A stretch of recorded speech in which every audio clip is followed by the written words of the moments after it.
Structuralism school of thought in psychology. Structuralism in psychology, also structural psychology, is a theory of consciousness developed by Wilhelm Wundt and his student Edward Bradford Titchener.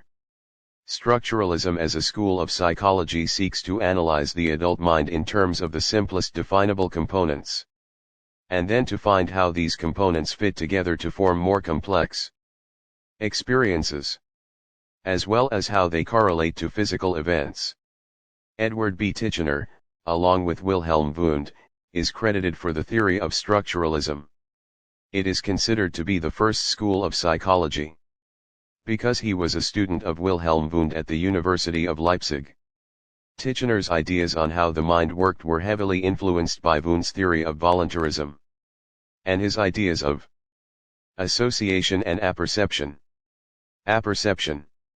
Apperception is the process by which new experience is assimilated and transformed by the residuum of past experience of an individual to form a new whole.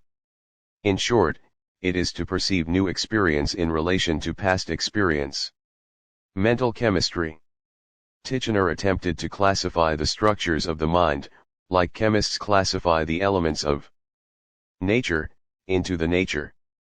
Titchener said that only observable events constituted that science, and that any speculation concerning unobservable events has no place in society. In his book, Systematic Psychology, Titchener wrote, "It is true, nevertheless, that observation is the single and proprietary method of science, and that experiment, regarded as a scientific method, is nothing else than observation safeguarded and assisted." What is consciousness? Consciousness describes our awareness of internal and external stimuli. Awareness of internal stimuli includes feeling pain, hunger, thirst, sleepiness, and being aware of our thoughts and emotions. What is mind? Titchener believed the mind was the accumulated experience of a lifetime. He believed that he could understand reasoning and the structure of the mind if he could define and categorize the basic components of mind and the rules by which the components interacted. Introspection.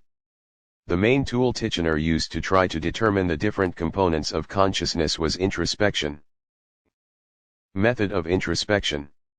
Titchener had very strict guidelines for the reporting of an introspective analysis. The subject would be presented with an object, such as a pencil. The subject would then report the characteristics of that pencil, color, length, etc.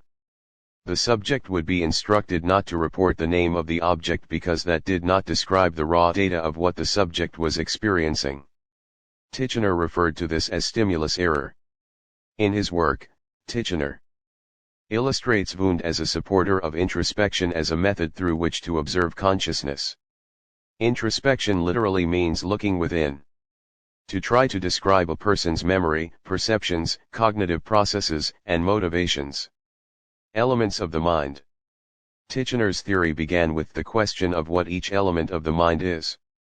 He concluded from his research that there were three types of mental elements constituting conscious experience: sensations, elements of perceptions, images, elements of ideas and affections, elements of emotions. The second issue in Titchener's theory of structuralism was the question of how the mental elements combined and interacted with each other to form conscious experience. His conclusions were largely based on ideas of associationism. In particular, Titchener focuses on the law of contiguity, which is the idea that the thought of something will tend to cause thoughts of things that are usually experienced along with it. Once Titchener identified the elements of mind and their interaction, his theory then asked the question of why the elements interact in the way they do. In particular, Titchener was interested in the relationship between the conscious experience and the physical processes. Immediate experience. Wilhelm Wundt instructed Titchener. The science of immediate experience was stated by him. This simply means that the complex perceptions can be raised through basic sensory information. Experimental introspection. Wundt is often associated in past literature with structuralism and the use of similar introspective methods. Wundt makes a clear distinction between pure introspection and experimental introspection. Wundt believes this type of introspection to be acceptable since it uses laboratory instruments to vary conditions and make results of internal perceptions more precise. Because Wundt's, and later Titchener's, ideas centered on viewing consciousness as a structure, composed by the building blocks of the elementary sensations into which it could be broken down into, their approach was labeled structuralism.